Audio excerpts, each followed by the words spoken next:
Okay, right, so this is going to be interesting. This is my first time bear with me, this is going to be fun. Start off today's meeting then with receiving apologies for absence. So I've received apologies from Councillor Strain Francis, Councillor Brotherton, Councillor Pullman and Councillor Yates. Thank you. So moving on to item 2, to note declarations of members' interests. I suppose. Yes. Well, it's just for openness. Within report 11, which will be an update on the Heritage Delivery Plan, there is reference to work that's been done with the Railway Properties Residents Association, of which I'm the Vice Chair. This is a non-pecuniary interest, declared of interest of openness. Okay, good. Item 3, to confirm and sign the minutes of the Operations and Improvements Committee meeting held on the 18th of July 2023. So, Minutes there we are. So would anyone like to? So yes, anyone want to propose the minutes? Thank you. Seconding. Okay, so all those in favour? All those against? Any abstention? Good.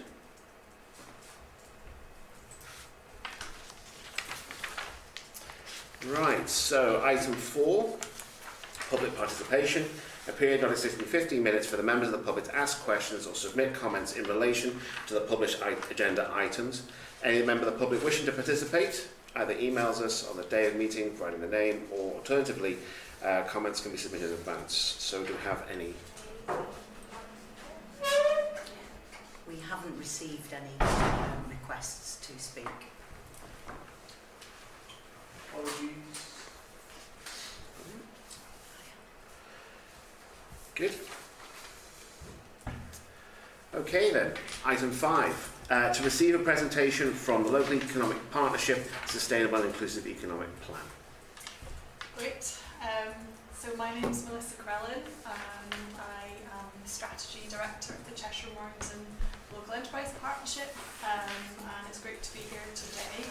I was part of there was a workshop that we held in July where Councillor Jill Rhodes attended, and she was the one who specifically requested that we come to talk to you about this sustainable and inclusive economic plan. So I think I've been given up to a 20-minute slot, is that right? So I will talk for around, I suppose, 10 to 15 minutes, so there'll be time for some questions and things like that. Ideally, we're keen to hear your views, so we also have an online survey, so the details are all on the presentation, and we can circulate that afterwards as well. So it'd be good to, if you do have the time and would like to give your views, particularly about Crew and what Crew needs and whether we're on the right track with this, then that would be really appreciated.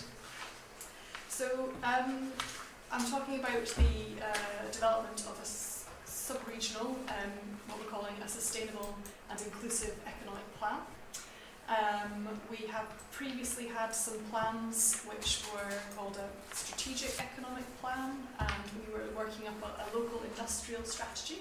Previously, these were government-sponsored plans for how the economy should work and how we should interface with government.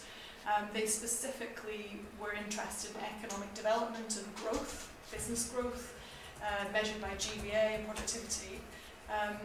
Recently, however, with COVID and the pandemic, we've been looking at growth from a well-being perspective. So we're looking at what does that actually mean, and our leaders board, of which you'll be aware, which is the leaders of Cheshire East, Cheshire West and Warrington Councils, have adopted a vision of a sustainable, inclusive, healthy and growing economy. So that's now defining our work and our plans and programmes. So we're talking over the autumn with different groups, and we're talking to young people, we're talking to the community sector, we're talking to businesses and key sectors. So we're going to be talking to businesses at Alderley Park, for example, is one of them, and try to understand the wider picture, and then we'll be working on the actual plan, which we will then be able to share with you for you to say whether or not your views were captured and that we're on the right lines. So,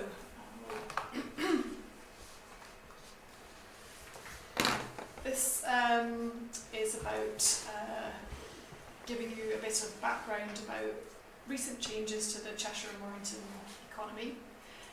So we know that we have a very successful economy here.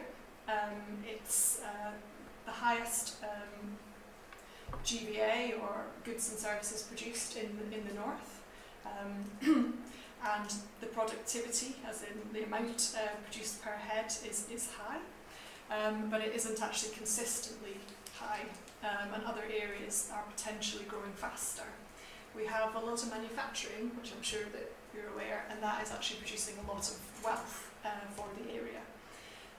Unemployment generally low, but we do have around 19% across Cheshire and Mornington of people and jobs earning below the real living wage, so that's £10.90 per hour.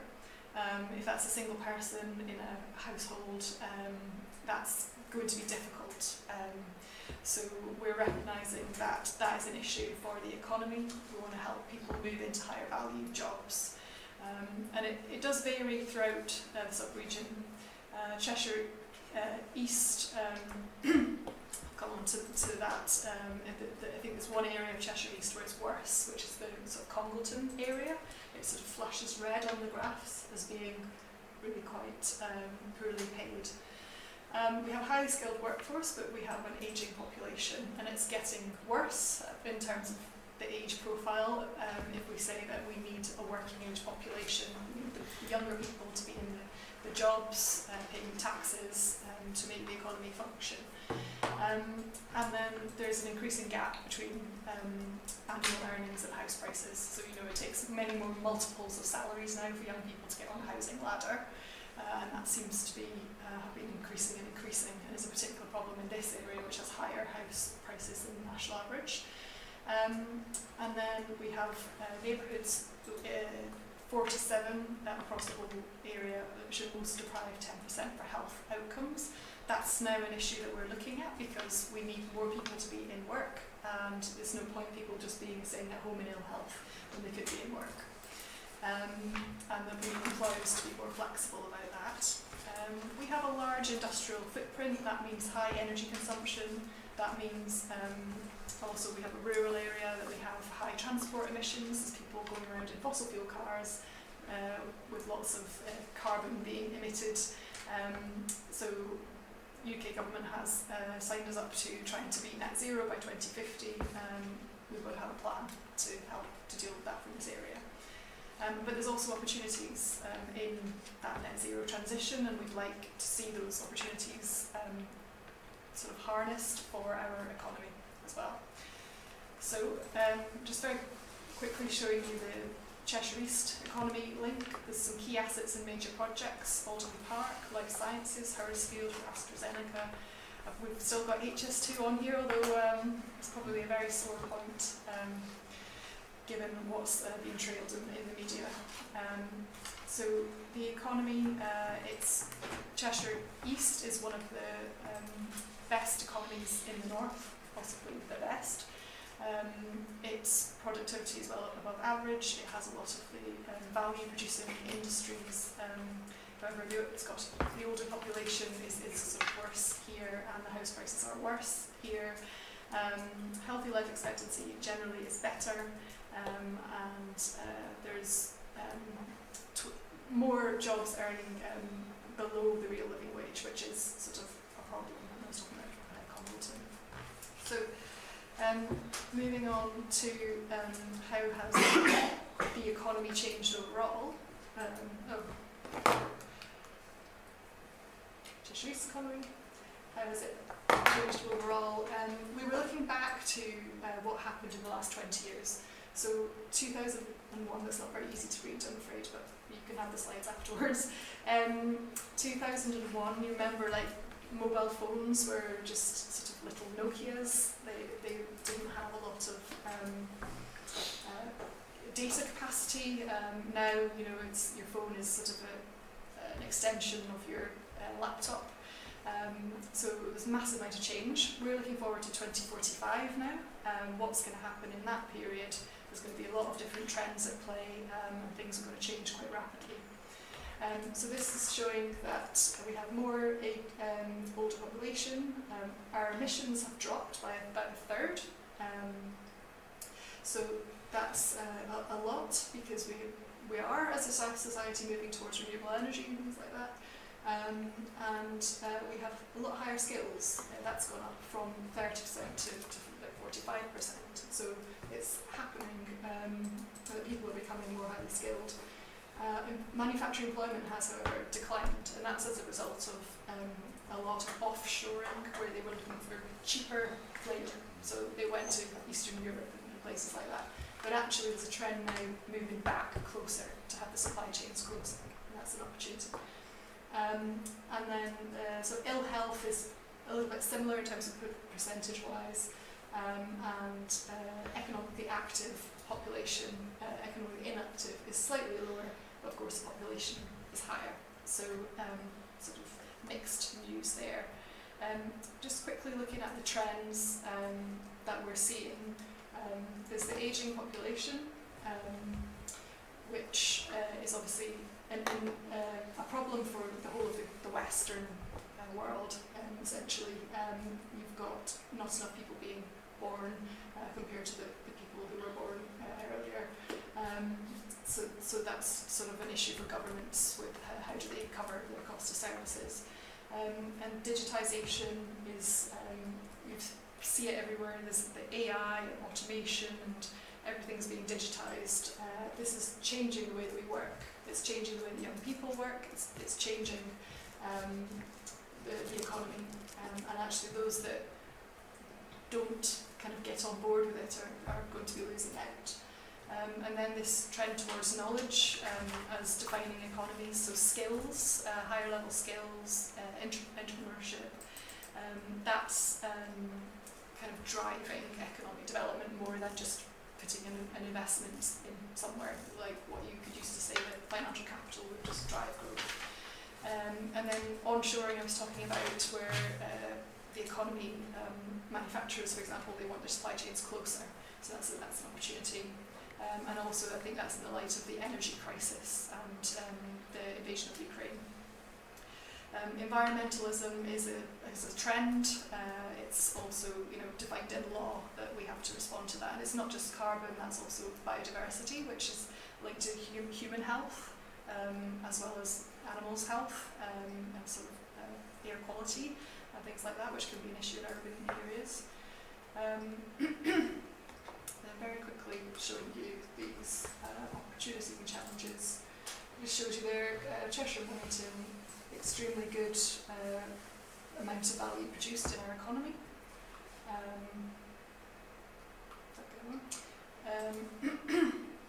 Health, so you can see the darker blue there, that's healthy life expectancy over 70. It's and the yellow area is under 60. So there's a correlation there between some of those urban areas, and Crewe is one, where the healthy life expectancy is less than 60. And those rural areas tend to be greater than 70. The jobs earning below the real living wage there, you'll see over 22% less not earning the real living wage is the sort of Congleton Sandbach area. We haven't particularly worked out exactly why that is the case, but this is in constituency level data. It's the lowest data that we've got. But you see Chester there is less than 11% of those jobs, so paying more, generally speaking. The rest of Crewe is a sort of, Cheshire East, a mixed picture. And then this is about carbon emissions, and you'll see sort of, there's a mixed picture here. There's fuel poverty, and in rural areas people are more dependent on oil and on fossil fuel cars and getting around, so it can actually make that picture worse. But there's also a link with industry, and where the industry is, there's higher emissions.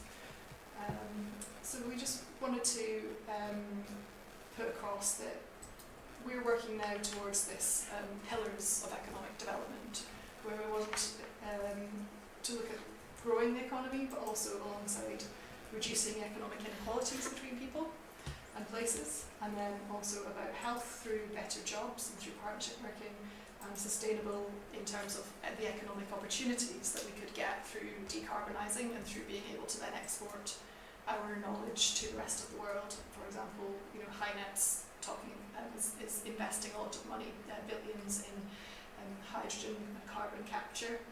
There's a nuclear cluster.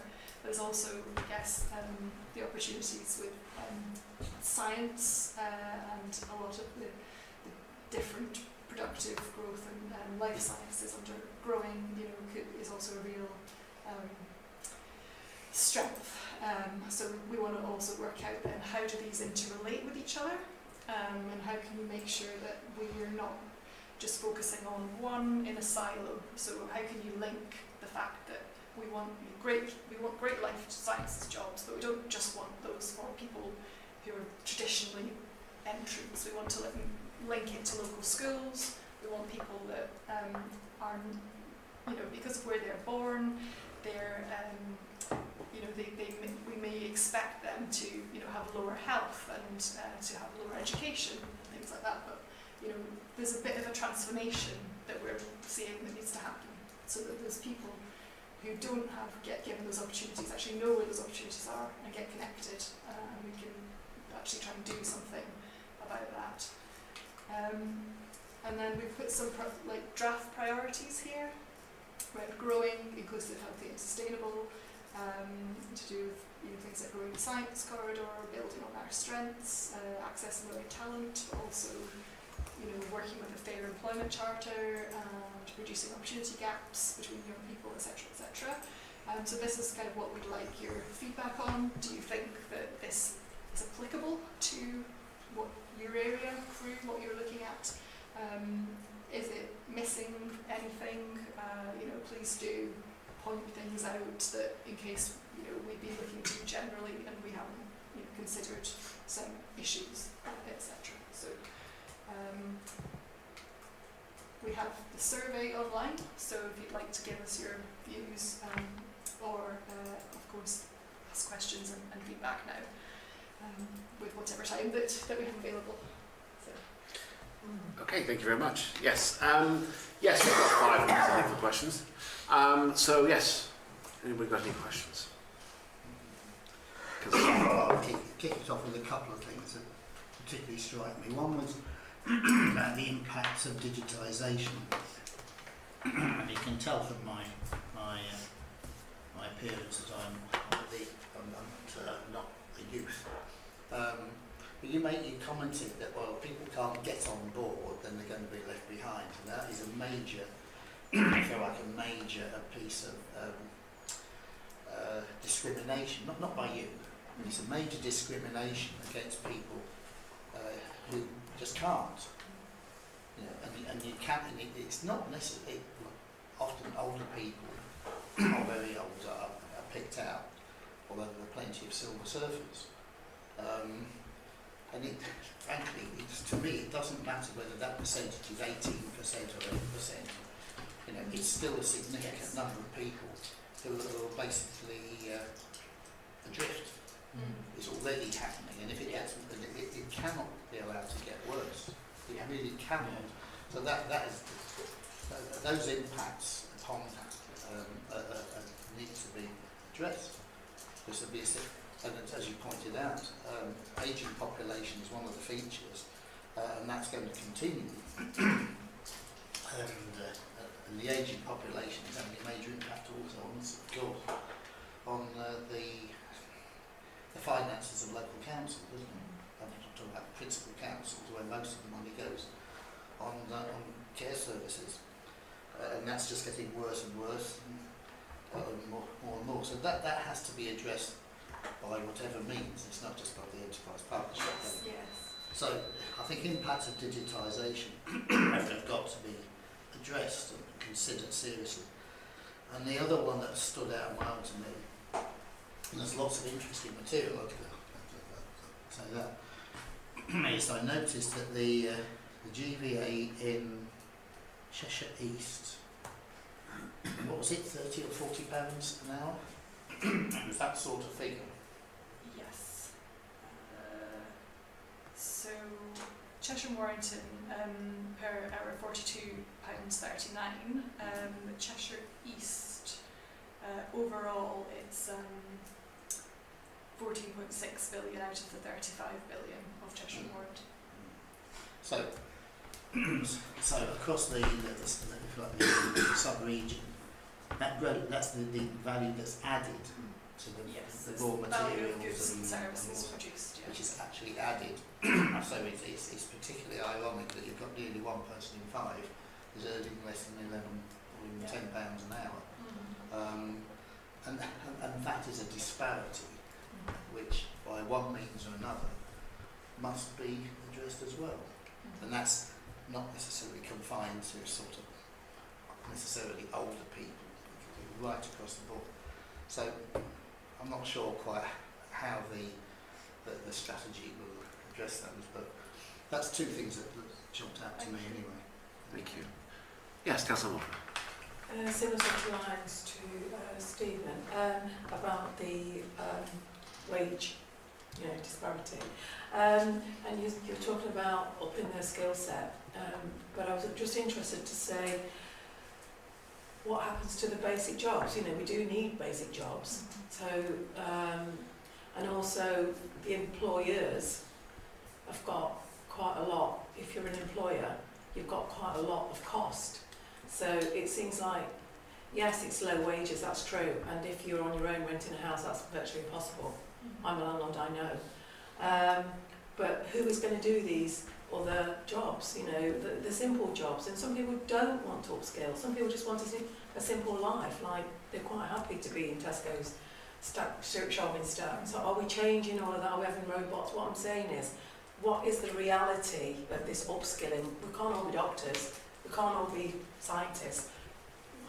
When you say you want to upskill everyone, to where? To who? To how? It's got to be quite realistic. So it's easy, a brushstroke, to say, yeah, we're not earning enough. That is true, because the rents are ridiculous and everything is ridiculous. But actually, you do want people to go in and clean the loos and basic things.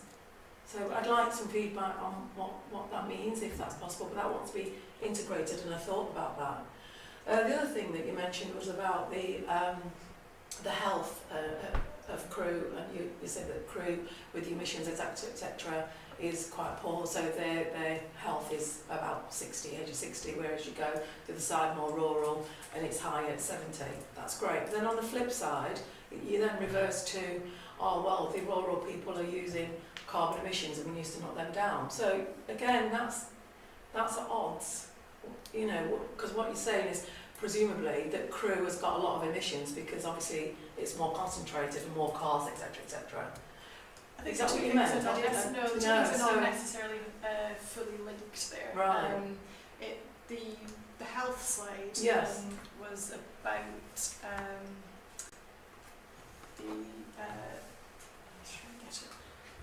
Because the map showed there, look, crew was Yes. yeah. That's not necessarily to do with emissions.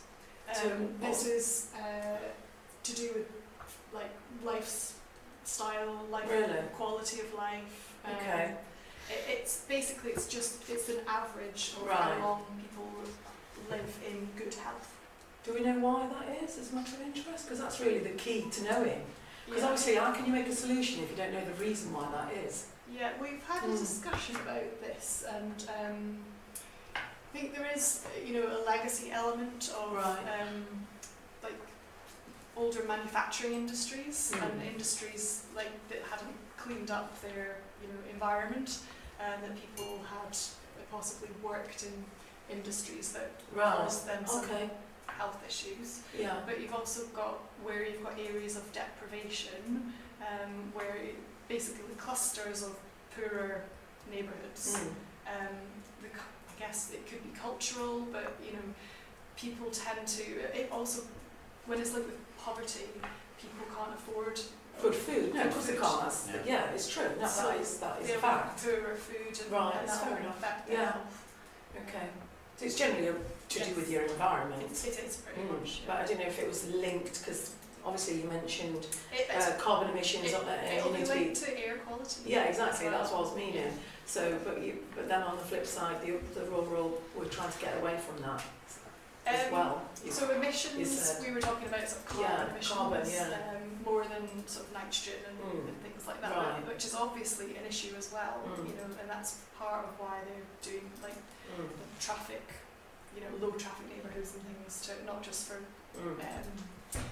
making sure people are safer, but also that your health is better because there's less pollution, sort of thing. Yeah, I think that's it's a complex issue. Okay. And there's some generational I understand. Thank you. impacts on Thank that you as for well. that. Thank you. I'm conscious of time. I know, Councillor Pratt, you had a question. Just got one Or a very statement. quick question and one observation. Following on from Councillor Houghton talking about exclusion by digitisation, for example of that today, I had a text message from my GP surgery saying that they will no longer accept prescriptions by telephone. It has to be done by the NHS app. So today I had to help my father with that to get that set up. My mum's not well at the moment, so. But that was just a perfect example. But there's just a quick question I wanted to. I don't know a great deal about the NEP. Just wondered what the sort of main partners were in it and who they are and what they did. I mentioned at the beginning the Leaders Board. So this piece of work is actually a partnership between the three councils. So Okay. Cheshire East Council, Cheshire West, Warrington, and the Local Enterprise Partnership. So I think previously the strategies we've done were sort of LEP strategies, but this is saying, you know, we need to be proper partners going forward together, making sure that, you know, we understand the bigger picture, what's affecting our economy, and that we're all going in the right direction together. So this is very much a piece of work which is in partnership with the councils, but the LEP also works with businesses and we work with the voluntary and the community sector as well for various pieces of work. So we have sort of specialisms in transport, housing, development sites, skills, net zero. So we are a small team that kind of adds to the council's teams. Sure. So Okay. does that help? Yes, it does. Thank you. Yeah. Yes. To help with an understanding of context, can you give an insight into how the LEP and its strategies will directly be delivered to the people of Crewe and make a direct impact? So this is about setting a strategic framework. So this is about influencing more of the local level work. So where we set a joint vision, which the Leaders Board did between the three councils, that this is what they want to achieve for the whole area. Then each council then is doing its own economic development strategy, and it will take on board the principles of this, and then that will filter down more to the local level as well.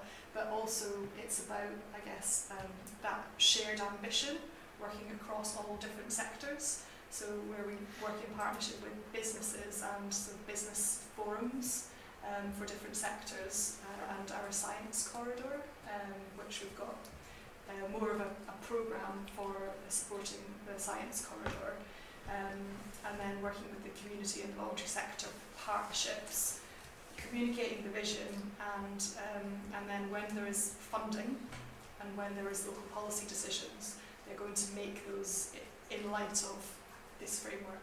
So we are working on, as part of the actions that we identify, how that happens, and sort of a suggestion that when policy and funding decisions are taken, they ought to be taken in light of this framework, so that, you know, you don't get silos developing.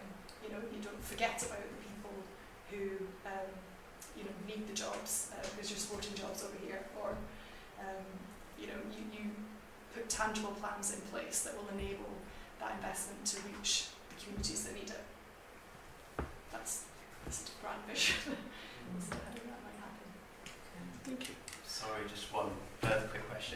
I know you mentioned it's working with Cheshire East and Warrington Yeah. and Chester. Is the same information going to be available to town and parish councils, such as Crewe Town Council, or will it come through? So we did do a session with with Chalk about 2-3 weeks ago. We advertised it with them, and we've circulated some information with them. I believe they're going to circulate it again, just to make sure that we have fully tried to reach everybody and get them to give our Yeah, it's good. Otherwise, we may be asking someone else for it rather than receiving it. Yes. Well, I think we do need to probably improve our possible, keep keeping you informed and keep communicating on these issues. I think this is a good start today. So thank you for coming in. Yes.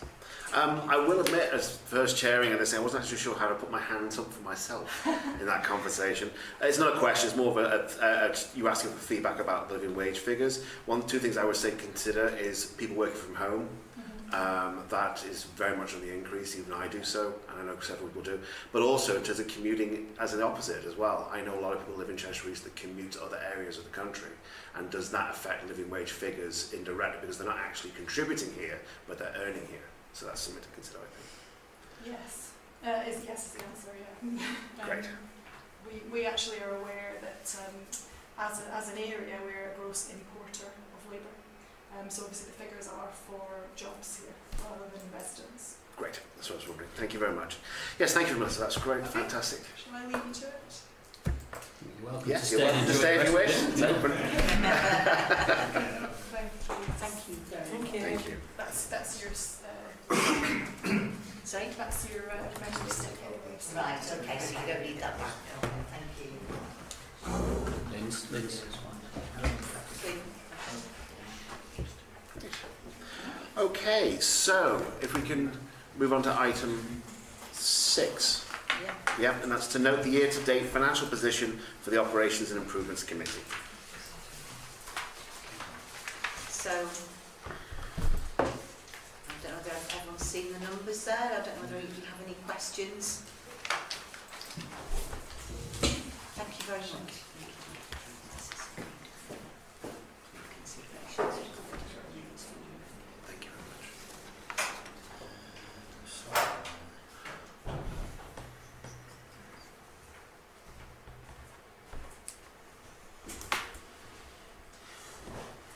Okay.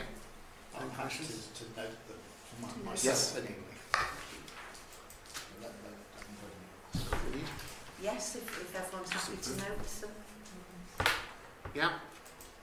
Somebody just not reading it. Thank you.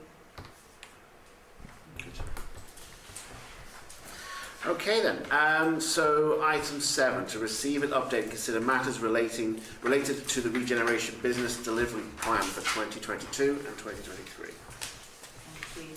So I've provided a report which is an update on the key activities over the current period and highlighted the delivery plan, where we are with that. Some of the highlights obviously being the working process with the Business Improvement District, for which there is a report a little later on, item 13. Discussions around CCTV and the Clean and Crew project.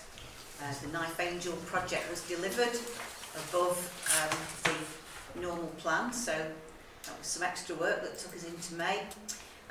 We are in the process at the moment of seeing Frank Webb Avenue play area redeveloped. Work is well underway, and I just had some beautiful photographs earlier on of some very nice tarmac, which is waiting for some designs to be imprinted on it. And Councillor Pratt will tell you that he's been there quite a lot, trying to put signs back up that keep being vandalised and reporting some of the issues. There's a lot of interest there. Yes, but And there is a lot excitement.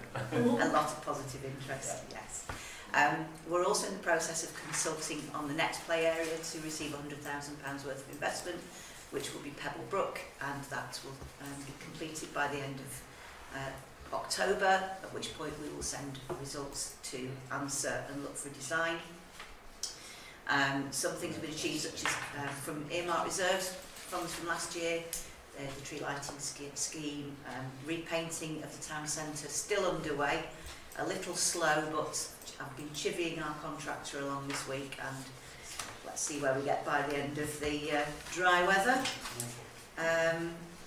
We're still awaiting costs and confirmation that we can go ahead with the restoration of the heritage light, which is the 4 lamps on Market Street, and it's a little bit out of our hands until I get something back from Highways. What I will do is come back to you in January on that, and if we haven't had anything definitive, I'll come back with an alternative proposal for expenditure. Hoardings and frontages, we have some artwork or some images from the archives now for Crewe Town Centre for installation into design on the old Marks and Spencer building. And from there on in, there may be some more discussions about what we do with the rest of that funding. Ranger service, I've provided some numbers on the Rangers' work. As usual, beavering along very hard. They've been doing some planting this week. So you'll have seen them around the town centre quite a lot. Fair spread of jobs. The 24% there of other is particularly related to activities supporting events, etc. They've been moving a lot of gazebos and supporting a lot of moving of equipment for events over the last few months. As you can see, the split of work for the Rangers in terms of wards, a lot of work goes on in Central, which is town centre, and I do just what I'd like to highlight to members, if you feel that your ward needs a bit of support from the Rangers, please let us know. Please come back if there's something in particular they can assist with in your area, then shout, and we'll do what we can to help there. Within the town centre, there's a project now. Thank you to your support in Arts Council funding application. The theatre company, Bent Architect, is looking at bringing their production next November to Crewe, to an empty shop. They're actually coming again tomorrow, so I'll be meeting with them again. We've arranged a meeting with the UTC to look at bringing in a professional set designer to work with the students and teach them about set design, to get them involved, and also to give them the opportunity to get involved in some actual construction when it gets to the production. The search for empty premises goes on, but we are going to have a look at the empty W.H. Smith building tomorrow and some properties around the market centre. There are other properties the theatre company would like to look at, but unfortunately the current owners are not interested in allowing anyone to see them or use them at the moment.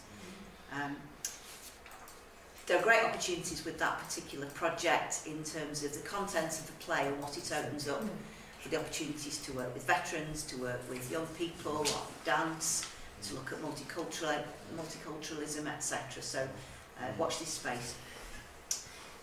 The ping pong parlour is now opening in the market centre, and that is due to conversations I had with Active Cheshire, who made a number of suggestions about active ways of getting people active in Crewe, addressing some of those health issues that we've just been hearing about.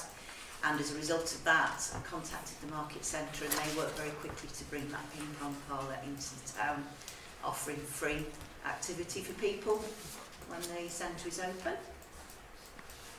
In terms of half-term activity, this committee is contributing to this animation, and I'm just about to organise the actual contractors to deliver that, so we'll have a mixture of a trail and some entertainment over the half-term, and that will complement the activity being organised as part of Operation Autumn and be promoted together. I've described the play areas to you. In terms of play areas, I'd just like to add, we have issues on all the playgrounds with litter. In the past we've tried to put up some big Fomex signs which draw attention to the problem and say, why are you doing this? And they do get quite a lot of attention, but they are also vandalised as a result of conversations with Councillor Pratt in particular about the Frank Webb Avenue play area. You may wish to consider looking at funding some metal signs that can go up perhaps have a bit of a longer life or be a bit more difficult to damage, just drawing people's attention to the fact that littering is unacceptable.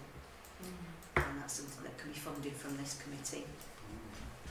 So, considerations sought today would be to note the update, to look at the play area, the play area selection process for our next play area, or for the play area design which is about to come forward. Our next committee meeting is on the 17th of January. The designs may well be back before Christmas, so I'm asking members to say, would you like to wait until the January meeting to give the go-ahead for a particular design, or would you like to follow the same process as we did this summer to agree on the Frank Webb Avenue designs and agree it through committee, through circulation of emails and the opportunity to come in to discuss separately. And then the final consideration is, would you support the idea of me going forward and costing and having some metal signs made for the play areas for littering? Can I, on your consideration about whether we're doing it via email or the next meeting, can you remind us when the consultation for Pebblebrook actually finishes? It finishes at the end of October. So, yeah. So it's possible that the designs may come in before Christmas. I'm not saying it's definite, but it's possible that they may come in. So we only have a few weeks into January before we meet. But it's really down to yourselves. Would you like to discuss that at the next meeting, or would you like to have the opportunity to discuss It's before? okay to be discussed in the next meeting. Yeah, I agree. I'd rather. Yeah. I would. So everyone would do- Rather do it around the table than an email. I would. Yeah. The emails get missed. yeah. So we got, should we do a proposal for a meeting, or do We can include it at the next O&I in January. we? If members are happy with that, we'll just do exactly that.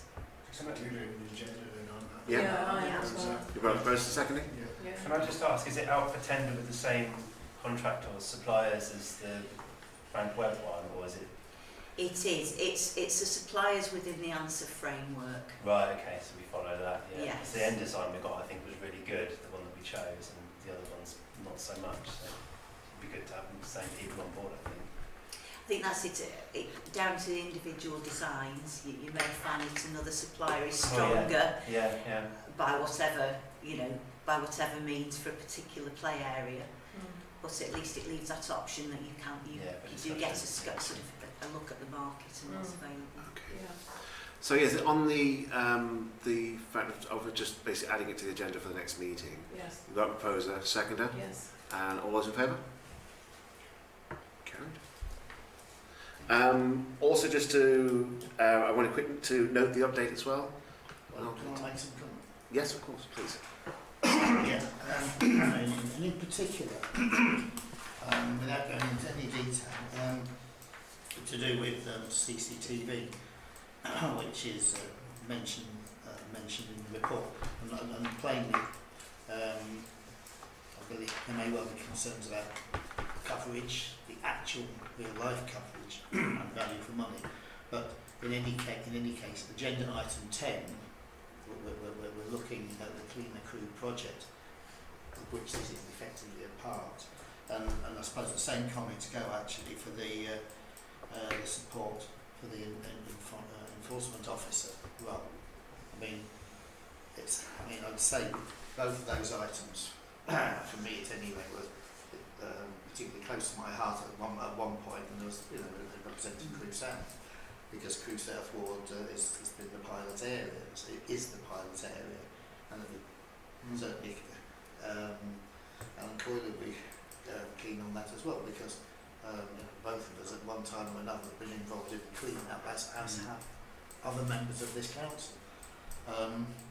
So I think that is something that will warrant a fair discussion. Whether we'll reach a conclusion to this evening, I don't know. Remains to be seen, but I'll chalk that up, I think. And there's an amazing range of work. Yeah. The other thing that was on there, apart from noting the update, so that's just a comment on the update, and if I'm looking to look forward a couple of agenda items. And it's like providing a view on the costing and funding of litter signage. That's something we'll ask for a view on. I mean, Yes. I'm in two minds about that, because I mean, it's not an article of faith one way or another, but I mean, it depends what the temporary signs, what were they made of? Were they made of plastic, paper? I think they need to be metal. So It needs to be so metal. it's usually an coated aluminium sign. There's examples of this because the town council backed Councillor Ben White's idea of stopping cars from idling outside primary schools, and I'm pretty sure town council put some money towards those signs.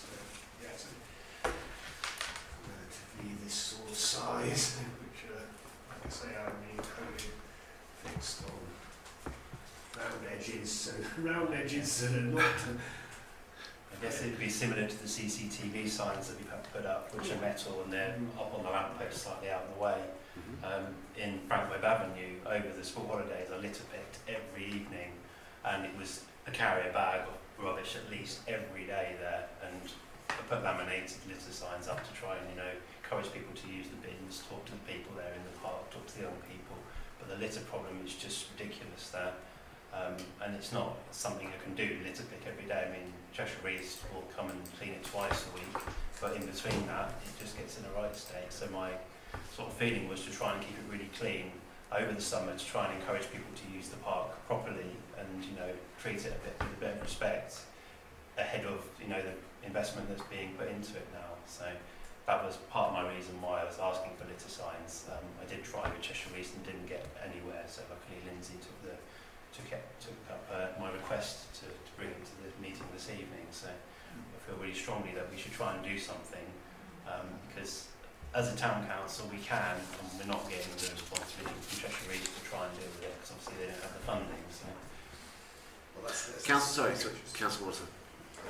Just following on that, because that's a arduous task to keep doing that, and clearly, don't matter what sign they put up, they're not going to abide by it. But I was just thinking on the lines of, and I don't know, because I know that area, but I don't know as well as you do. But I don't know whether to make it responsible for someone who actually lives there, like make them marshals, so they live there, give them a role, like make them feel empowered that they are going to be responsible for that area.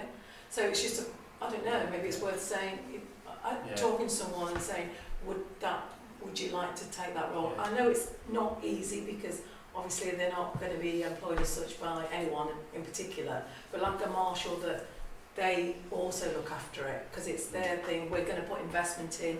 You're pleased, aren't you? They're going to say, yeah, we are, thank you. Do you see what I mean? That kind of empowerment.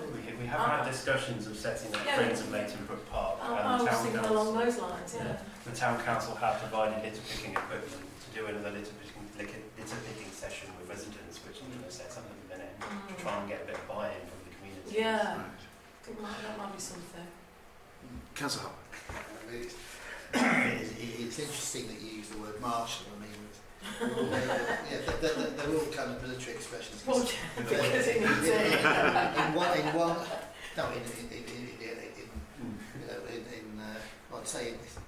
in the Labour Party, as it used to be, I'm told decades and decades ago, for those of us that had street captains, right? So again, very military, and that was probably under Clement Attlee or some other hero of the people. But the street captains, I mean, they were in charge of their street, and you know that John Rhodes, for example, that's been his mission in Crewe South. Ever since he got elected, he was always feel like caretakers. to try and improve the area. Yeah. Exactly. And there are people like him and other people who will actually go out and talk to people on the doorstep. I mean, it's a good example. It's a never-ending job. I think sometimes he didn't speak for himself, but I get the impression he likes sometimes to act as a sort of street captain, but not only before part of his street, he can't do the whole area. No. Yeah, exactly. But And if that's- everybody... That's right. That sort of thing is Yeah. linked with the Clean the Crew project and the Alleyways Champions, there's a mention somewhere in one of those reports. Yes. I just wonder whether signs are effective, you know, I mean, because you said yourself, didn't you, Tony, that will people take any notice of them? The thing that comes into my head, and I'm not a vandal, but I mean, comes into my head is, well, is there going to be somebody saying, oh, this is really good here, this is really good, you know, are they going to damage them? And if they're sturdy metal signs, who knows? I mean, I've certainly no objection to trying it out, and it doesn't cost too much money. But the idea of marshals or captain is a good one. It's that community engagement. I entirely agree with what you. I know you've been waiting to. Sorry. Yeah, so I'd like to support Councillor Pratt's idea of friends of the parks. I don't want captains, I don't want marshals. We have just recently trialled this in Pebblebrook Park, and we've got our own Facebook group. We've got about 26, maybe 30 members of us. Most of them are actually dog walkers, Really? but they're fed up with actually seeing the brook and that area exactly the same. So we don't want to see trolleys in the brook. We wouldn't ask people to go into the brook and get these out, but reporting through Fix My Street is the right thing to do. And I would probably support your lit signs, because the fact being that we have trialled the laminated ones on Pebblebrook Park with quite strong words. At one point they were. But yes, they were written down exactly the same as the consultation ones. Yes. That's educating children, and of course they don't know anything else to do apart from vandalise our parks at the moment. So I would probably support a little type of sign saying, you know, where bins are, use them. And also connecting with the community, because a number of corner shops in Crewe South sell one hell of a lot of plastic stuff to children. Yeah. Most of it's sweet, sugary, and we've been talking about health in the last presentation. Let's have a talk to those, engage with those shops. Say, look, when you're selling that plastic dummy sweet with a piece of plastic on it, ask a kid to put it in the bin where we are afterwards, or ask them to put it in the bin, the plastic bottle in the bin afterwards when they finish drinking it. That's the way you go. Exactly. It's basically it's not just the sign by itself. It's the action that comes behind it that will make the difference. Yes. So you wanted to add anything? Oh no, I was just agreeing, really. Great. Yeah, that's all. Yeah. Fantastic. So yes, I think in terms of I think is it a case of just putting it forward to the group? Yes. Yeah. So this is basically putting forward to provide a view on costing and funding of the purchase of litter signage, utilising the public realm budget. So I just need someone to propose. Second? All in favour? Unanimous. Thank you. Thank you very much. I've lost my page. So on item 8. There we go. Where are we? Down here, that's it. Right, so to consider the matter related to the allotments. Hello. There's not a lot to consider, it's just more of an update. The regularisation of the allotments leases continues.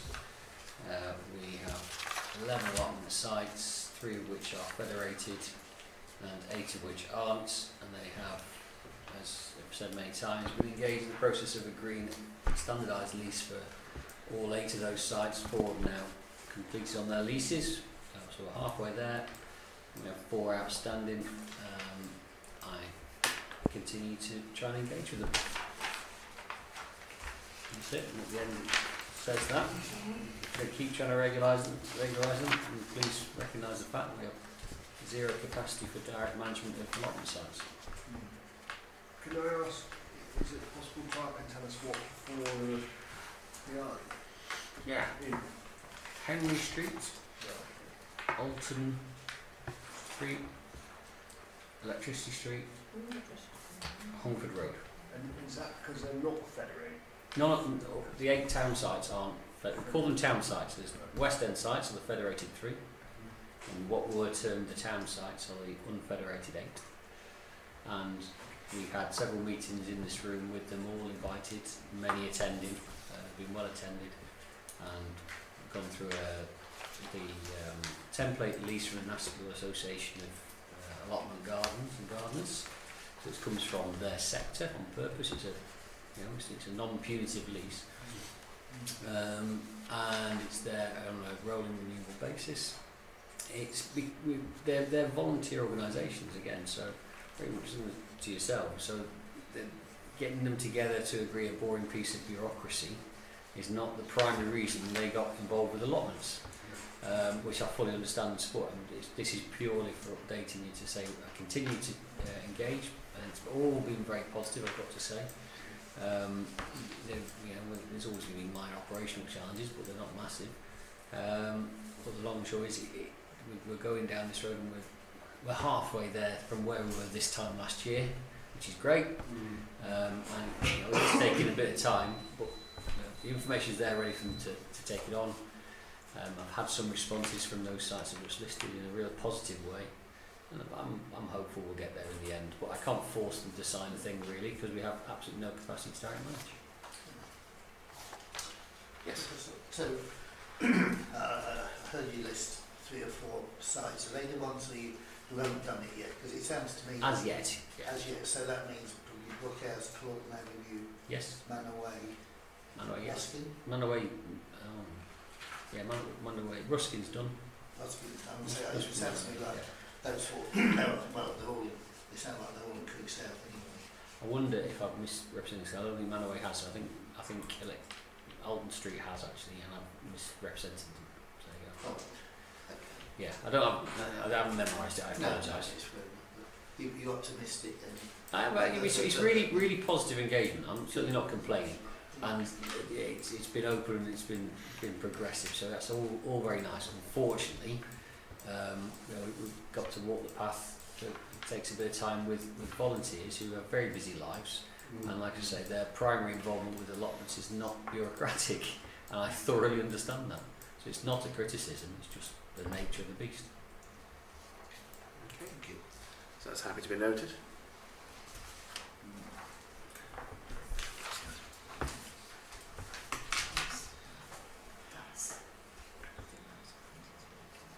Yeah, just to make the... Yes, I've got a note on here to make sure that it's noted that there is no capacity for direct management at the moment. Yeah, that's it. The long and short is if the decision, which this committee in its past formats has taken, there are 3 options for the operation of allotments. One is federated, as with the West End, as was intended with the town sites, but they weren't able to progress that again, mostly because of all the work that's involved. And then there's individual site leases, and the final operational model is direct management, but that requires persistent long-term resourcing. You have to pay someone effectively to go visit allotment sites, take rents, inspect them more regularly, and deal with the on-site day-to-day regular issues. I don't think that's a sustainable model for small parish councils. The committee, I think, took the right route of saying individual leases are more sustainable. And we're progressing towards that. It's positive, it's just slow. And it's no one's... If it's anyone's fault, it's mine. But the long and short is it's encouraging them to keep talking, and we will get there in the end. It's all by agreement. Okay. Just wonder, so they're all, the various sites have got site reps or site whatever. Really positive, engaged people. Yeah, I mean, in the past I've had allotments on 2 occasions, and the second time was was under more or less when it crossed that border between the old borough council and when the town council took over. Finally, the regime that exists now is the site reps and kind of like a little committee. That's exactly what we got. Voluntary committee which could arrange. I suppose the main difference is that there's nobody, as in the past, there's nobody kind of overseeing it from the council to sort of check out. Just one thing that could be thought of, at least it's sort of, it's only an idea for people to sort of really put into the pot, is, you know, it is, there's obviously no inspection regime other than what the site reps do. No, there is an inspection regime. Yeah, come on then. For- You said let there's me- no let me- management. Well, it falls under what are our assets. So we Yes. have 11 sites that are assets to the council. Yeah. So I have to go out and look at them every now and then, hopefully every year, if not twice a year. So today I had 4 allotment issues to deal with. So this is why it's no resource to manage allotments directly. This is very light touch management, and it's a daily occurrence. Yeah. So there's boundary issues that need to be dealt with. There's access issues, antisocial behaviour issues, management of trees and growth on the site, drainage issues to deal with. So there's the landlord asset owner we have an insight into. It's just how in depth it needs to be, and we do support practically our allotment sites. So for example, one site has an issue due to drainage on its southern side and an influx of Himalayan balsam. So we help out with the rangers, and we try and encourage them with the means of doing that. We provide them with the low-level resources that we have available to us. It's a positive process. It's a daily requirement of resource, which then means it's very hard to attend to the stuff that we're otherwise directed to. But obviously the standard of maintenance, I'm not talking about yet the boundaries or the ditches and the landlord responsibility so much as the care of the allotments. Yeah, primarily it'll be down to, I guess, to the committee, the site reps. I think the site reps have got a fair amount of influence and they can more or less manage a shortlist, can't they? I think it's done. To go on the It's done very openly and not very cynically. The allotment sites are really positive. So they do a huge amount of work on the site as volunteers. So they don't just go and grow their veg and flowers. The committee, you're right, will try and encourage engagement in work parties, restoning of the paths and roads, cutting back at the boundaries, that sort of thing. This sounds like something. Yeah, I mean that's really good. I mean it sounds like a harking back to the 18th century when. I wasn't there, Steve. No, my dad told me about it. The parishioners, before there was proper any local government, the poor people that parish were required to do a bit of stone breaking every year to sort of. Yeah, I'm certainly not equating it to the poor people of the parish. All I was thinking anyway was, I mean, there's a lot. There could be an opportunity to separate from all this for the town council to encourage that. And it's the thing that they had, it certainly was the past things. It died to death a few years ago. Was a kind of best kept allotment. Yeah, and I hope with the mayor and stuff like that. I hope when we get to the end of this process, the bureaucratic part of it, and that's keep saying that on purpose, it's really boring. The positivity of those sites, and it really is there. Ruskin Road's a great example. They're all good examples. I'm not picking on one. They do loads of different stuff. They've opened up a plot to a local school support scheme for those who need a bit more support. And the volunteers clear allotment plots that have been abandoned as a group to make it possible for the person coming in not to have too big a job to go to. There's loads of real positives. They're all very sustainable mini communities in their own little right. And the aim, as we've discussed it very informally when I've had all the allotment sites in this room, is that there should be little inter-site competitions, then maybe town-wide competitions, but those are ambitions down the road. Once we've regularised this process and we feel we can support them in the next step, and there's some really positive work going on these sites that is all unsung and they're just doing it off their own back. It's all good stuff. So I mean, to conclude that then, maybe it's a very small budget item to feed in somebody. Well, you could have the mayors reinventing something. Do you remember Mick Roberts? Yeah. There was Councillor Michael Roberts of Spain, who used to be the Herbert Verb. There were. I'm sure. Sort of thing, which attracted people. It doesn't cost a fortune, but and a bit of an event, and especially one for the mayor or whoever to go around. I thoroughly support it, and we have a small budget, but as it says in the report, the capacity is low. So whilst the capacity is dealing with the day-to-day issues and trying to get the leases along the way, delivering an event on top of that, I would be failing you if I said I could do it. Thank you. Right. Number 9. So, looking at member items, there were 2 items submitted by Councillor Simon Yates. One, we're going to look at the first one here, which is 9.1, the community involvement in public green spaces. Yes. I've got to say right away, it's to me it's really good that there are member items on the agenda. These are in the name of Councillor Yates, and I know what they've been put forward. They've been put forward before now. They're both quite big items, which worthy of consideration. I really do think if there's a member item, it's it's like this.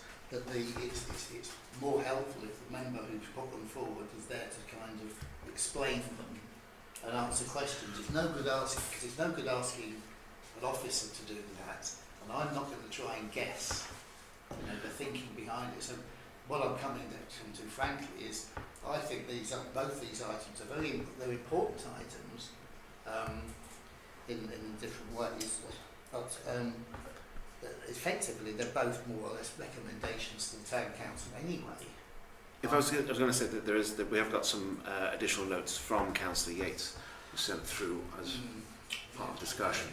Well, I will say, there may be additional notes I've not seen. All I'm saying is, it does seem to me, would it be a problem if these were deferred?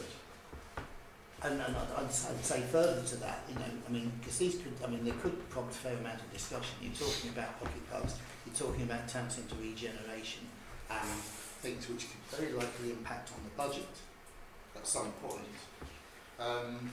So there would need to, in a general way, as policy type ideas, they're virtually parts of the policy framework, aren't they? Would you agree? Would you agree? They're certainly operational and strategic approaches, yeah. And as far as from my opinion of the business, as such, that it's we could something could be recommended to council, but what you've always pointed out to us in recent months is, we don't use full council to have these grand debates. Could do if you wanted, I suppose. But would it be actually a practical problem to say, we'll defer them and let Councillor Yates explain when he's available and answer the question? Because, even if it means, a special meeting just for those 2 items. So I recognise there's a proposal to defer. Yeah. So looking at the notes there, does anyone have any other comment or suggestion before I look for a seconder? I was just sort of reading, I've just come...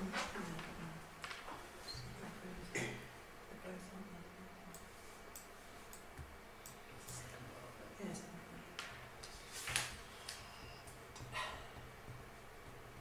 It's more or less what we've been talking about, isn't it? Anyway, is it not? What he's proposing, we've more or less had that discussion anyway, in parts. Right. Well, because if we look at the proposal, we've determined to establish Friends of, which we've more or less discussed. It was part of a suggestion that we did about front web with the signage, blah, blah, blah, blah. And then, we haven't really talked about pocket parks. We've discussed the railway cottages before anyway, in previous meetings.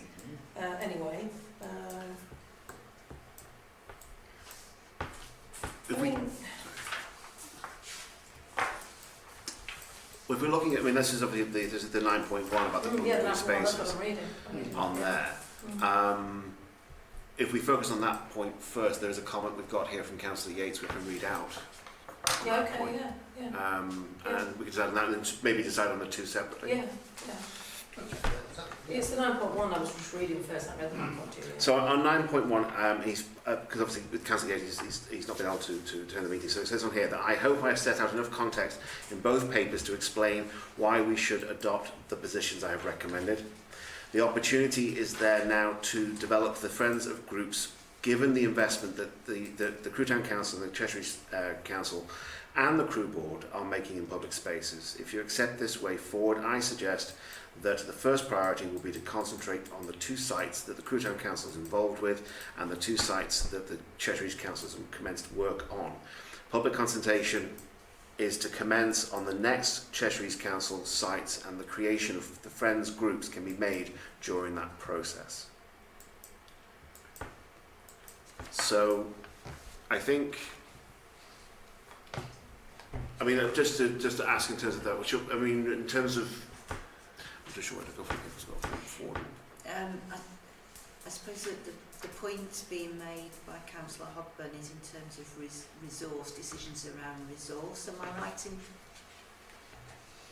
in saying that this is a strategic direction for the town council? Yes, I think that's what it is. I mean, in a sense, the way I see this, I mean, it does actually, the wording is, it is proposed that the town council, fine, yeah, this is not, we are not the town council, we are a committee.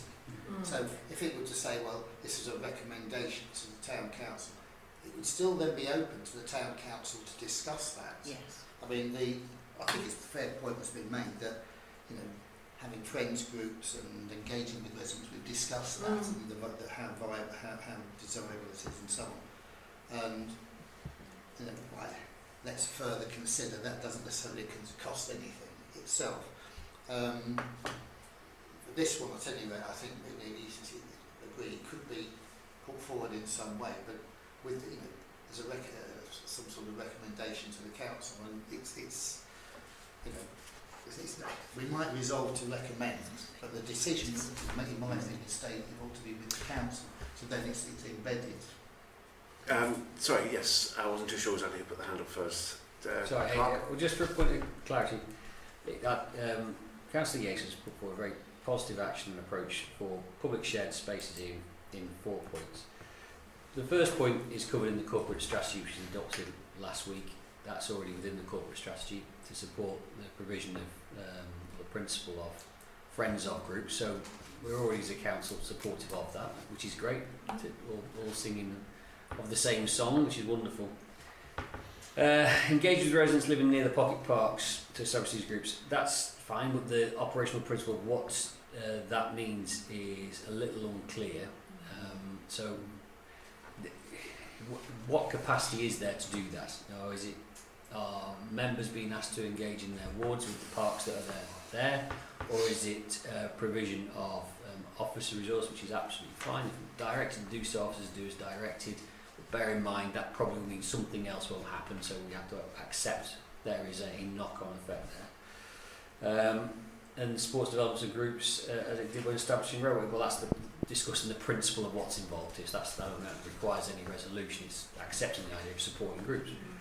The council has resolved to accept the corporate strategy that includes for the principle of friends of groups. So I don't think you're going to be challenging anything of council nature here. You might just be echoing that and seeing this committee might see how it could be delivered.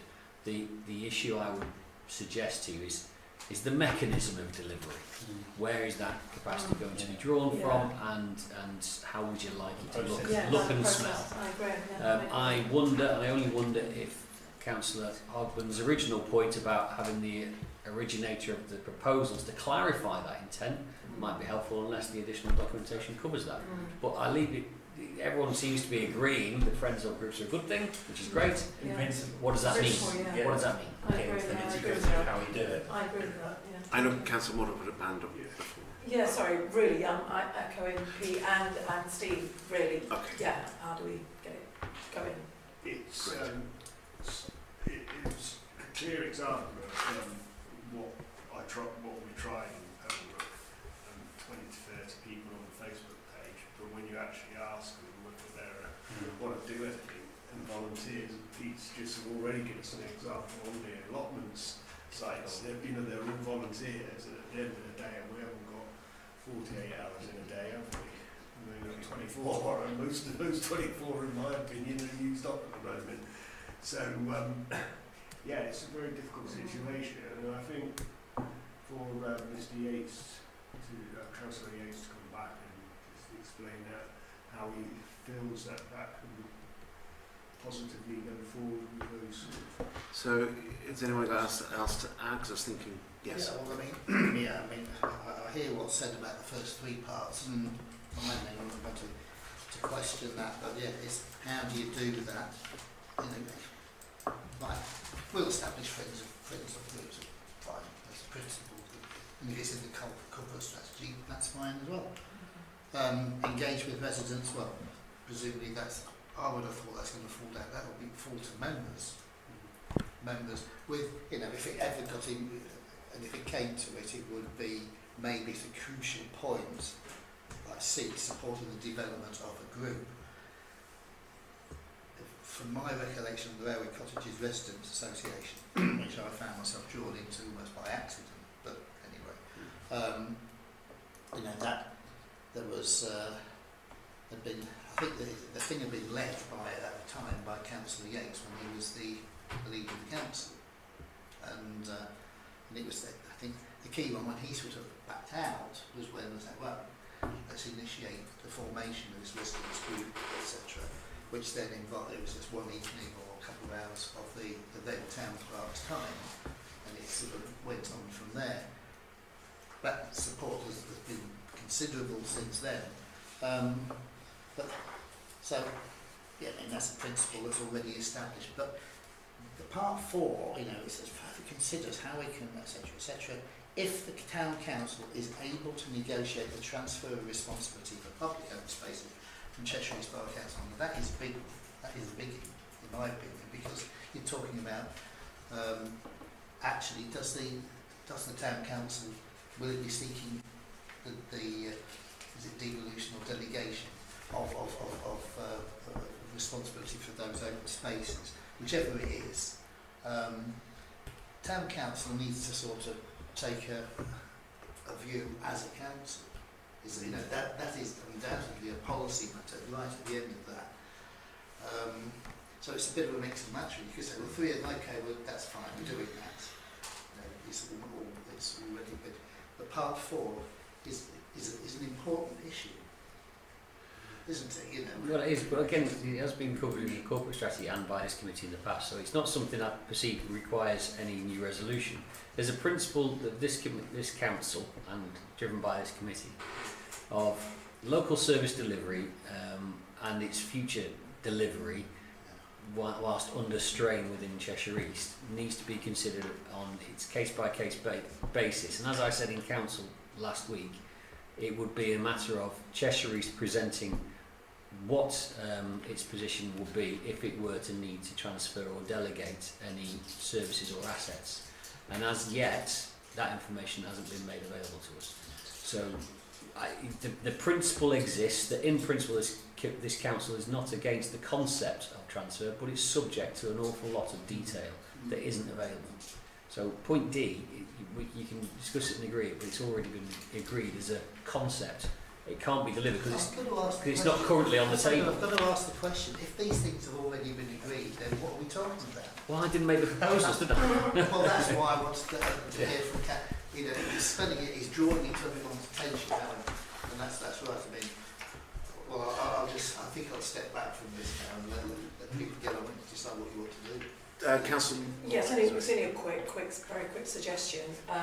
To make it more robust, as I want to use a word, make people responsible and talking about Cheshire East transferring responsibilities to the public. The other way, of course, is to get the communities to actually vote in who they would like, so then they actually have a responsibility. So basically, you know, things go out to the streets and they say, right, you thingy, and he's voted in to look after that, and that's their area. Because I think without that, a bit like you've just said about Facebook, say volunteers, but it's very loose. Oh, I don't fancy going today, or I'm not busy today. But you know, a bit like us, we're volunteers, and you feel responsible because you've been voted, you're responsible. What I'm saying is, so the people that would volunteer are people that already know they have that time available and they would like to. So if you do it through the council in that way, a bit like we are, just spreading it out a bit more. So that's just another suggestion to make it a bit more robust. I don't know, it's just something I thought about just now. I think, let's say we have, I mean, again, I don't know how to put my hand up for myself, but I think there's a lot of things we've touched base on regardless of the conversation we've had. Regarding to the 2 items here on the agenda from Councillor Yates, obviously we've identified there's a lot of things that we could do with clarifications, a lot of things that we could do with more discussion, just to have some here in the room to understand what specifics that can be done. We talked a lot about 9.1, obviously we've not even touched on 9.2. This is going to go back to the original point, which is to propose the idea of both segments. I was thinking rather than the one to propose to be deferred. Yeah. I'll go with asking for. I know you proposed. Well, I propose that both be deferred, and then have a particular session. Because if some of these things in principle are already embedded, there's going to be aspects to it that still need to be discussed. And what I could say in a very crudest way, we haven't even touched on the next one. Yeah. I mean, I think that would be good because it would give people the chance, more people perhaps, the chance to have their say. Yeah. Okay. Yeah. So have we got a seconder to defer to the next meeting? And all those in favour to defer? Yeah. Okay, carried. Yeah. Time to cancel the extra. Budget cut in Exactly. green spaces. Exactly. So you've got anything after that? Exactly. Green spaces. Exactly. Again, I'll turn the page up. Thank you. There we go. Okay, so this is now moving on to item 10. And this is to consider an update and future delivery of the Cleaner Crew project and associated activities. So, would you like me to address this or yourself, Pete? Yeah? Okay. So the report talks about the project as it stands at the moment, the background and reasoning to bring this forward today. There is a budget line, which is a contribution to the project. The project is a pilot study with actions around reducing fly tipping and excess waste in the Section 46 area of Crewe, which is 20 of the streets with the highest statistics of reported issues with fly tipping and poor waste management. So the project has been running since 2021. In that time there has been a project officer in place, or a project manager, leading that, dealing with a number of issues with ensuing monitoring reports and actions with data maintained on a regular basis. Hot off the press this evening, I've provided the latest fly tipping data, so this is the last quarter's data up to the 30th of September 2023. Sorry, can I just ask a quick question about what the source of the data is? How is the data gathered? It's gathered within Cheshire East Council, recorded reports which come from various sources, Fix My Street, telephone calls, etc. So reports of fly tipping and responses too. So issues cleansed or investigated. Okay. Does it include the rangers as well? It does, yes. Okay. So if the Covers rangers, everything. yeah, Okay. as a rule, the rangers will support clean-up activities, but they don't collect fly tip waste. If they do, which is usually an extreme circumstance, it is reported and added to that data. Okay, so everything's on there. Everything's Thank you. on that. So, it has come to light that the project manager will be stepping away from this project by the end of October.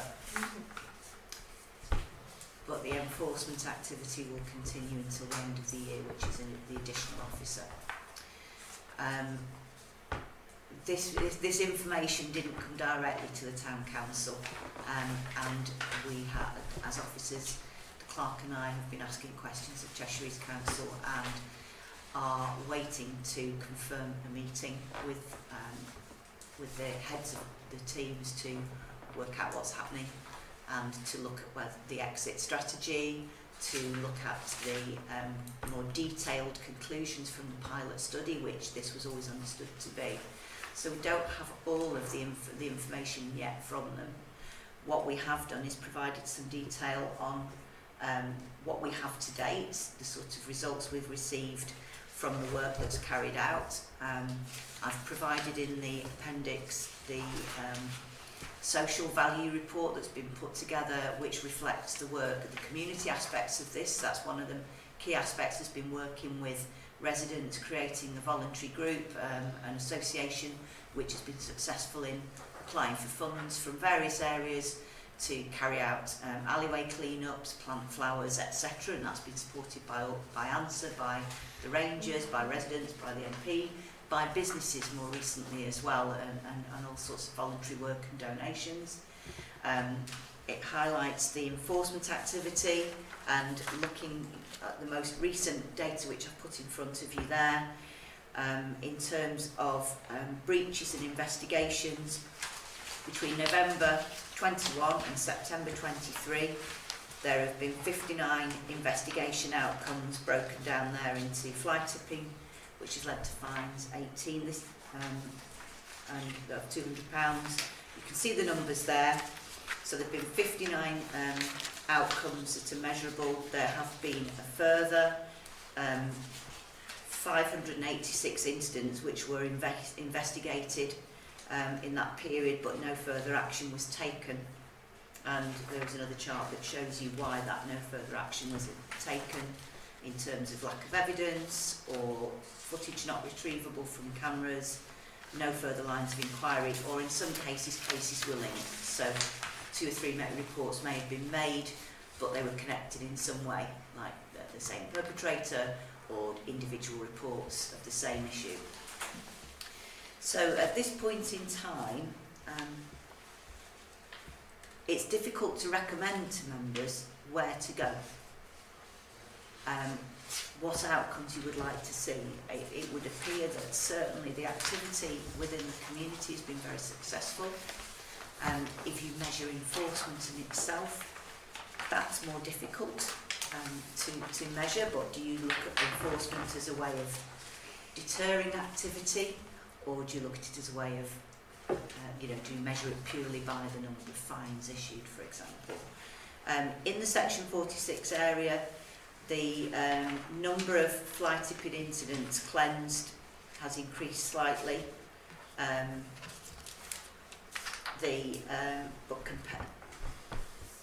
me go back. In the Section 46 area, fly tipping incidents cleansed has declined by 14%. So there has been, since quarter 1 of 2021, a 14% decline in the number of incidents reported and cleansed. Whereas in the rest of the borough, excluding that Section 46 area, there's been a 5% increase. So it appears to be that there has been some impact. How valuable that impact has been in terms of the Town Council's investment in a particular budget line may be a difficult one to define. But overall, you may like to consider the impact of the overall project, which has looked at various processes, social media, the impact on residents' ability to enjoy their space, their confidence, sense of safety, etc. So, I don't know whether you want to add to that, Pete. The principle of this is it's a pilot project for a densely populated but relatively small portion of Crewe. We approach the end of a pilot project with no clear onward direction from Cheshire East. The concept of it being rolled out, which is what a pilot project will be conceived as, to a broader part of Crewe seems unattainable due to the fact that the costs associated with the expansion of that. The waste data indicates some improvement. That is there. Anecdotally, we feel, or I feel from residents I've spoken to, that's not always reflected on a day-to-day basis, and equally the figures are not startlingly positive, and the level of enforcement over that protracted period of time has dropped off a cliff more over the past 6 months or more, and the value of it I struggle to observe. That said, I haven't got an answer for you. I am not an expert in that area, but I think it's right I'm expressing an opinion, and it's right to express an opinion that should it continue, you're continuing a pilot project on a small impact area, although significant impact for those people who live there, and the measurable benefits could be demonstrated, but I don't think it's conclusive in any stretch. And that's where we're at. So there's various options appraisals in that report to see if there's anything you want to take forward. Has there been any sort of analysis done against the cost savings of not having to clear up the extra 14% against the cost of running the pilot? Or as Lindsay was saying, it was difficult to just come to that well, we certainly don't have those figures because not shared with us. It costs this council £37,000 next year. So yeah, you don't know where that fits in. well, it doesn't. In terms of anything, it's what it It's saves, not saving saves your Cheshire money. East. Yeah, it's not saving your money, is it? Well, it's your money, not my money, but Town council money. yeah. So I want to make it absolutely clear that what the thing I am most concerned about. We get to the end of a pilot project and then nothing happens. I think that would be entirely unacceptable. What should happen, whether it should continue and just roll on indefinitely, that may be an answer. I'm not saying it's not. I'm just saying it's challengeable. Can I start just because Councillor Harper, you got your hand up. Yeah, well, quite, I mean, I think it was said, I think Lindsay said that the officer, this is the project officer you're talking about, the project officer is finishing or being redeployed from the end of October, which is actually 5 months before the end of the kind of contract period. So it would be rather interesting to know. Well, it's going to be costs, obviously. But she will be doing something else, and she's a very capable person. But and I see here on the report, it says, so that was a bit startling. I thought, I certainly was aware that she would be, would go to review, or to see whether it continued beyond this year, beyond this financial year, or was extended. There's just been pulled just like that. So I'm quite happy to say publicly I take a pretty dim view of that.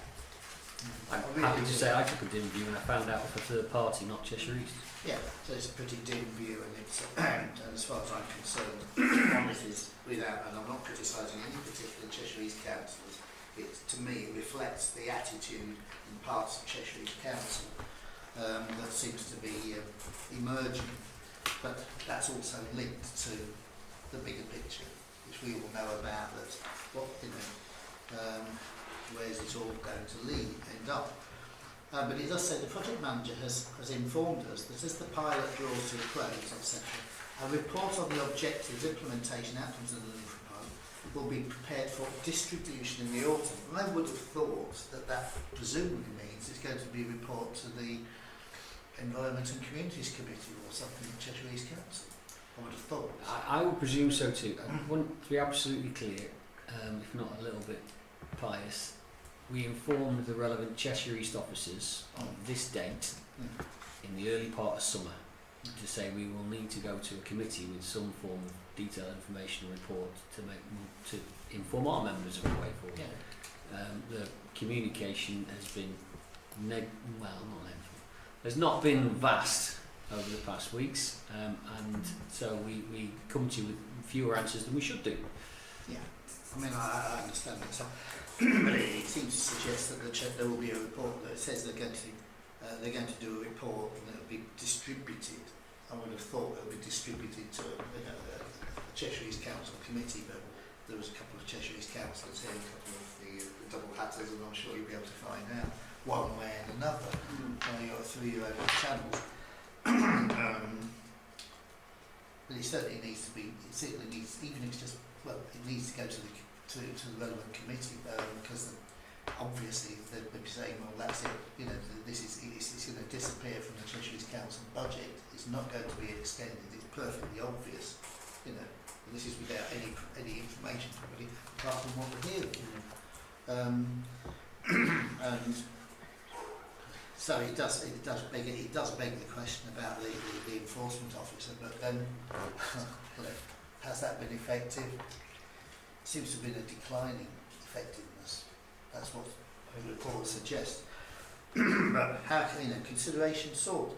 Will town council take forward alternative interventions? Well, we might, but I don't know what they are. Nobody knows what they might be. And it's one of those things that the council is going to have to, or council members are going to have to think about. We can't sort of say, well, we could do this and we could do that, and come up with a wish list. I would challenge you there. The report was issued a week ago and it has an options appraisal in there with some options that you might consider. And so I wonder why the one positive, I'm really sorry, Kath, one positive that definitely came out of this in my view, so in my opinion, is the community engagement work done by the project manager within Cheshire East, whereby alleyways were improved by the community, helped and supported by that officer, but generally the community ownership and positivity went forward there, added significant value, I would suggest. And so it's not been, a total waste of time. That's not what I'm suggesting. Sorry. Sorry, yes, Councillor Brown. Doesn't Town Council have the legal powers to have its own officer and no one to direct control of the Town Council? Not an enforcement officer. You cannot do that. No, we don't have those powers. Right. The council could be delegated certain powers around littering. There are certain things that can be delegated by the borough council. Yeah, well, But there's there's no a current whole- intention for that to happen from Cheshire. Right. I've just looked up as two. Sorry, yes. Sorry, so the enforcement officers, just to make it clear, enforcement officers are employed by Cheshire East Council. Yes. And those ones which I have witnessed have done some really good work in Chris South. I know of backstreet takeaways which have been shut down by those enforcement officers by knocking on doors. I know of mechanics which have been shut down and were working out of just single garages. And those enforcement officers are extremely important for obviously the fly tipping side of it and that sort of thing as well. But I think that this really actually barks back to the eel bit, although you've explained that we don't necessarily have an enforcement officer, it barks back a little bit to investigate it and the devolution side of things and taking on those, which is a much, much bigger discussion. Can I clarify? The two examples you just point out are likely different forms of enforcement. One being planning and one being environmental health. This is public order enforcement associated with fly tipping, so that's a different service. So I'm not challenging the efficacy of that. But I wouldn't like to see a cut in enforcement officers either. So I think that's sort of the point which I was trying to make. Different sorts of enforcement. All I was going to ask was, why is it suddenly just left? I don't understand. Have I missed something? Why is it just pending? Because it's a pilot project and that was the Just end. before, The project, the project manager's been transferred internally within Cheshire East Services. Is at their discretion and a surprise to us as well. Ah, that's what that's yes, right. That's part of an issue. Right.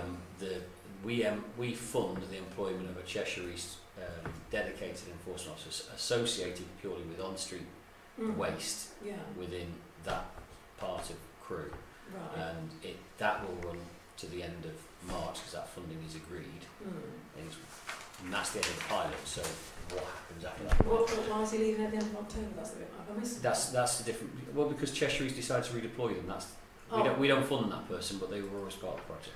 Right. Okay. Just that I think what's happening is it's that we definitely don't want a vacuum. That doesn't feel right at all to have a vacuum. But we as members are very kind of left. I suppose in some respect you're saying the same thing. Is that we have not enough information how to go forward with this. So I think what we should be doing really is basically putting heads together and seeing what can be done.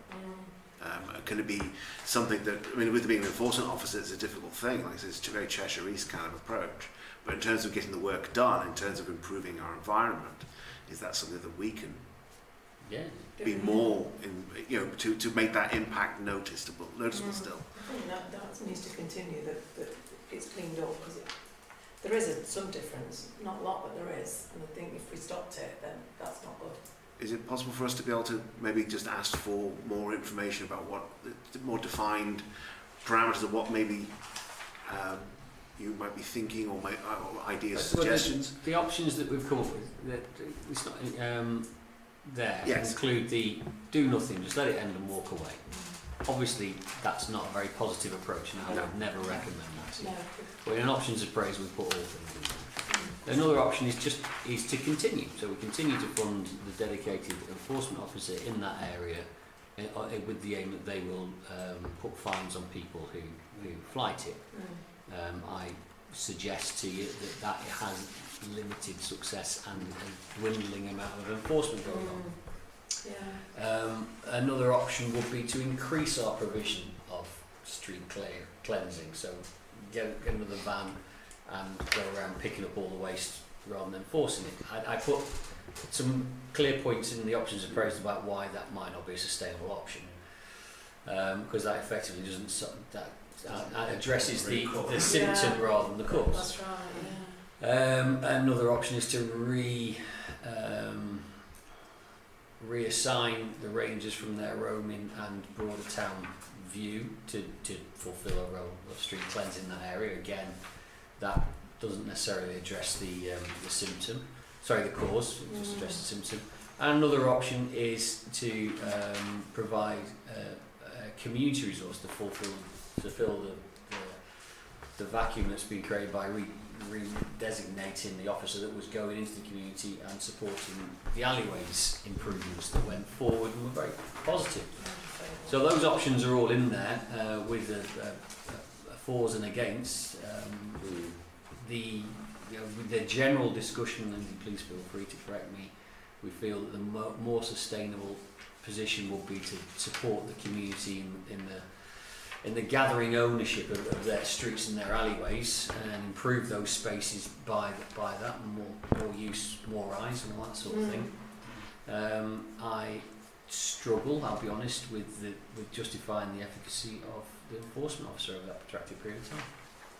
That doesn't mean I'm right, that's just my opinion.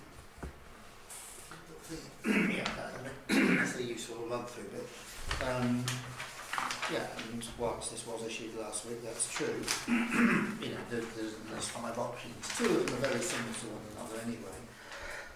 Options 4 and 5 don't look too much. Well, anyway, I'm not going to debate that. There are several options there. None of them taken in isolation is going to solve the problem. And what I've said, and I'll say it again, we're very good. We may be good. We may be brilliant politicians or councillors, but we are not wizards. We actually this problem, which is why you ask why is it in this limited geographical area? The simple reason is 40%, over 40% of the HMOs in the borough are in Crewe South Ward, and the proportion of reports on flight tipping, it was the majority. The majority of reports that went to Cheshire East Council were from one ward. So it was very much a hot spot for all sorts of reasons. But I don't see this evening there's going to be an instant answer. There's an answer somewhere. There is an answer that we can sort of discuss. And the chairman said, put our heads together. You would call it. I don't know what you would call it. The sort of thing. We don't talk about working groups because we might talk about. You can call it everyone. You can call it any group you want. If you want to create another group, that's absolutely fine. I wonder what more it can achieve than the meeting that already exists tonight. That's all. But I'm allowed to be wrong, and you're allowed to go anywhere you want. You're the councillors, I'm the officers. Go any route you want to go. I think we should think of it as a wider thing as well, because it's obviously not just Crewe South with the issues, and we can build on what we've learned already to put a mechanism in place to look at what we can do across the other wards as well. I know certainly on St Barnabas ward there's a huge amount of fly tipping, and there's certain hot spots which are just daily, and alleyways just fill up with rubbish and they get reported and cleared. Bins that just got contaminated waste in, which just sit on the footpaths and things like that. So I think if we can look at something that could work in a wider way as well, obviously still supporting Crew South being the major issue. Yeah, I mean, that's where it started, and maybe it spread elsewhere, you know, I don't know. But yes, it was certainly the worst, is probably the worst affected by all this. I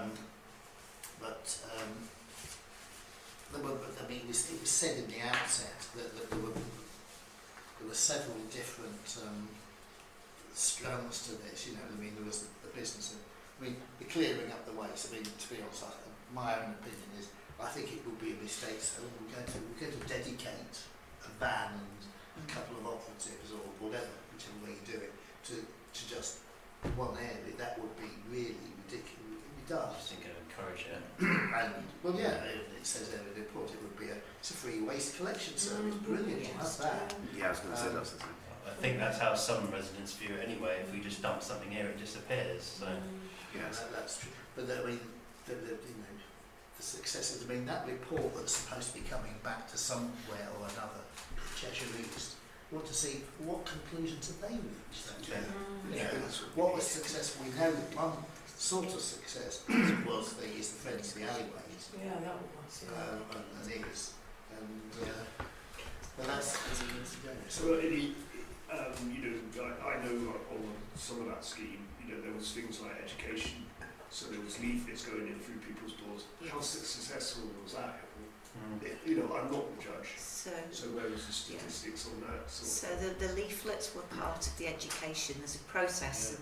The legal process for this is using section 46 of the Environment Act to so in order to do that you have to educate and engage with the community and then enforce. So the leaflets were part of that education, and there was door knocking, which was the engagement. So you make people aware of the regulations, make people aware of the council's policy, and make them aware that if they breach that, they are in danger of being fined, for example, or receiving fixed penalty notices for failing to adhere to that. So that was part of it. Yeah, but what I'm trying to say is, where was the actual statistics of that was actually working? So if you knocked on number 44's door and gave them a leaflet, then you had to go back to number 44, give them the education spiel by knocking on their door, and then 44 still puts a mattress out the back of the alleyway, and it's taken away. Again, And then there's the fine process. Again, I think it is the case we're scrambling for data, for information.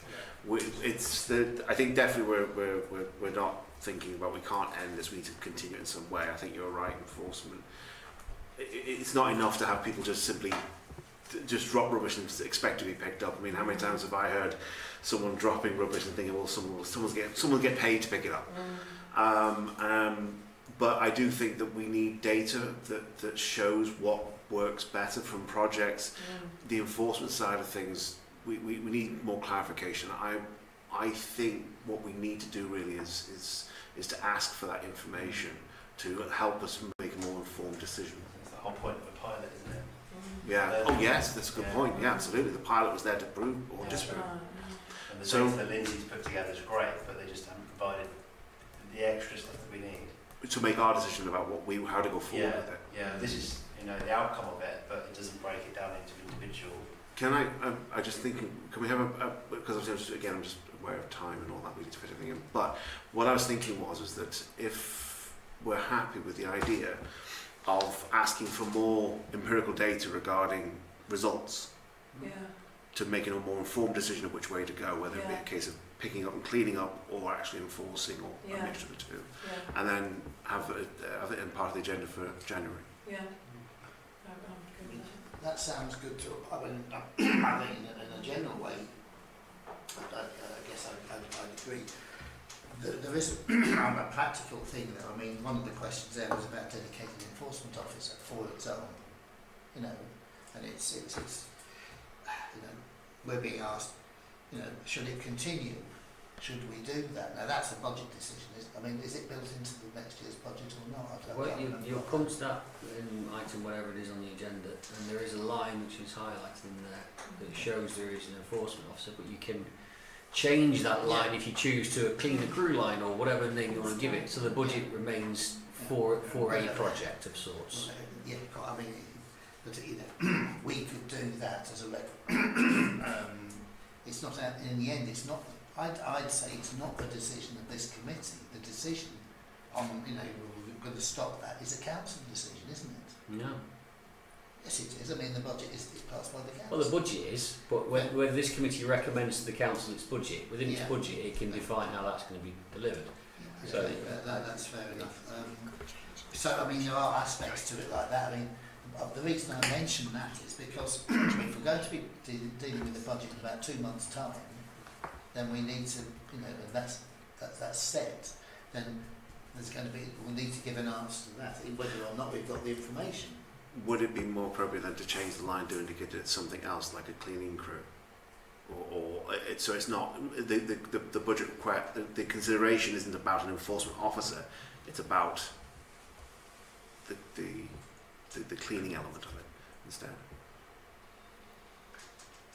I think we need the cleaning anyway. Just don't to we? give it a broader umbrella so that we can redefine it. I don't think. I think everybody agrees that we need some sort of cleaning. That can't start. Yeah. Yeah. So That might come up at the budget discussion, what you call that budget line, and that's entirely within this committee's gift to make its budget setting process complete, and its recommendation for that for F&G, and F&G recommends a full budget to council in December. And you can define the lines as you see fit, and that recommendation goes all that. So I would suggest if it's unclear exactly how that project might progress, you might call that line cleaner crew rather than enforcement officer, and that way your opportunity to review the options available continues. it's Yeah. broader. Agreed. Yeah, I agree with that. So I'm just trying to define what we need to propose here. So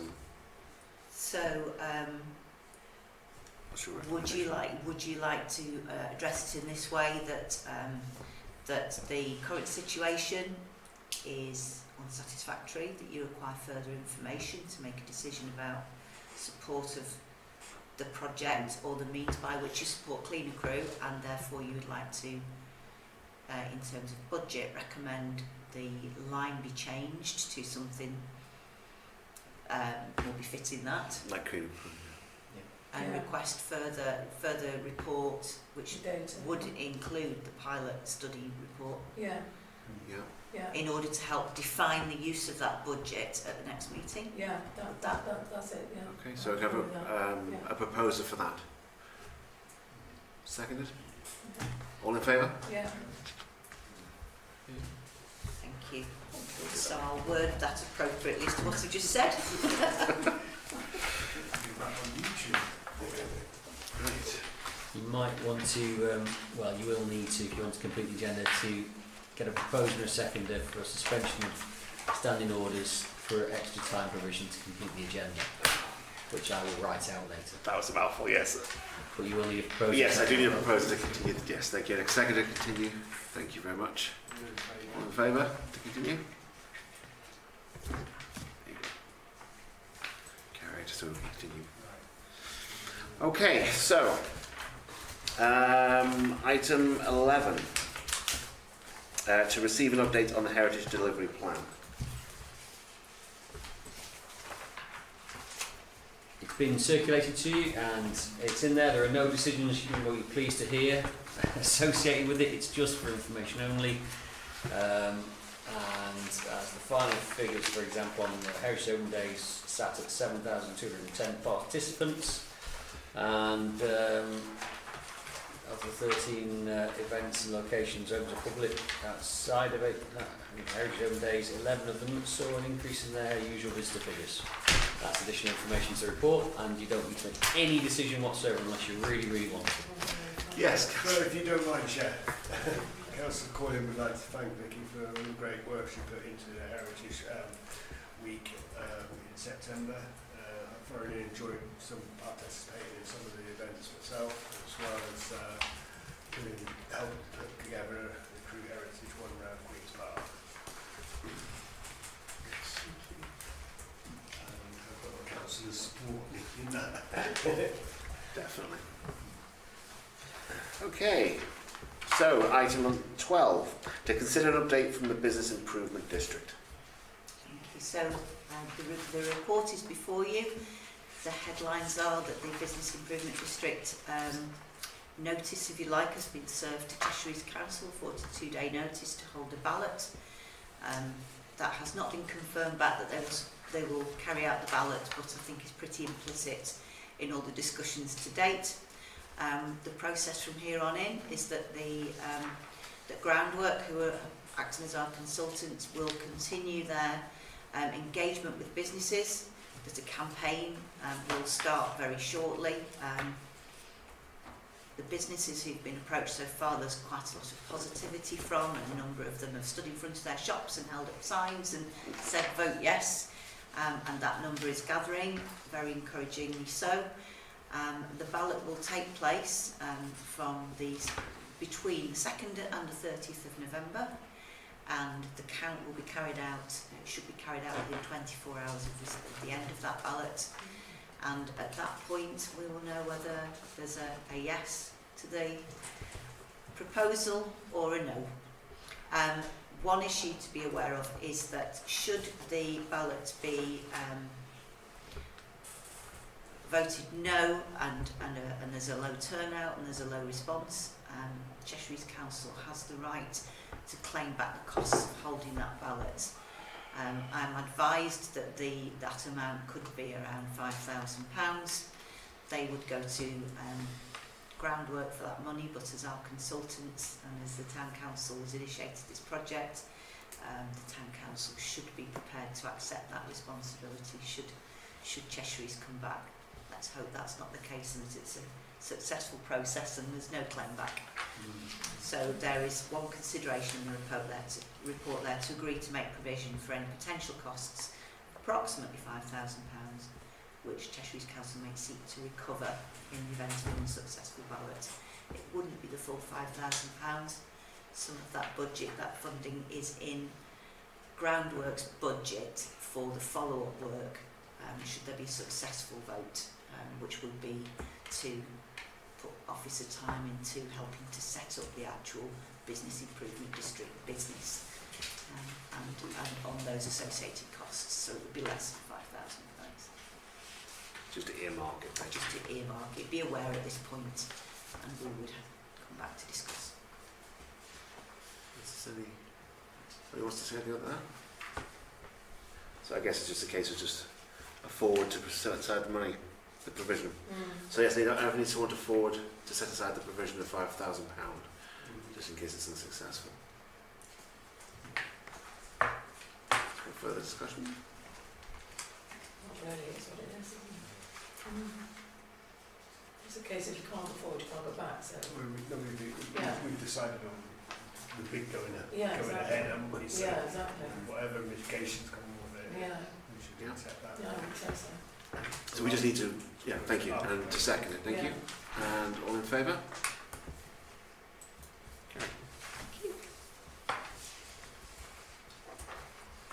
And then of course it's to note the report as well. Yes. Great. Okay, item number 13. That's fine. To consider the draft committee budget for 24-25, providing a recommendation to Finance and Governance Committee.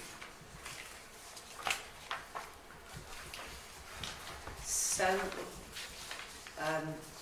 the report there outlines the proposed budget. It's a budget which has been discussed on previous occasions. Do we have any questions or comments? Well, I think we spoke about this 5 minutes ago. the line that says enforcement officer should be amended to read support for Clean the Creek project or something of that nature. Leave the figure in there for convenience, and so the totals are as they are. That's what I would suggest as an amendment to that. Thank you. That's to be done. That's a vote on. Just Clean the Creek. So, someone to forward to change to amend enforcement officer title? Well, Sorry. The earlier resolution already changed that name. That's fine. But you do need to recommend a budget to finance and governance. So if you're happy with what's laid out in front of you, which shows inflation increases associated with CCTV and Ranger Service, but, and Clean the Crew project, the rest are standstill. So that's up to you as members whether you're willing to recommend Well, it. I'd say it's clear. We were discussing the Clean the Crew project earlier. We took a decision, and that's all very interesting. We were asked to make a decision here, and we also asked if we've got any amendments, subject to committee amendments. So for clarity, utter absolute clarity, change the line is just from enforcement officer to Clean the Crew project or something of the sort. That's fine. And then there's no doubt about what we might have meant by our last decision. Is that, would you agree that's a reasonable kind of assessment? It's absolutely not a point I'm too worried about. I'm sure you're right. So we just need to vote on accepting the budget. On recommending the budget. Recommending the budget Yeah, Yeah. With that Yeah. amendment. yeah, with that amendment. yeah. Okay then. So I need someone forward. Second. All those in favour? Yeah. I think they're proposing actually with all the due respect. Okay. So final item on the agenda is to note the proposed date of the next meeting for Tuesday the 17th of January 2024 at 6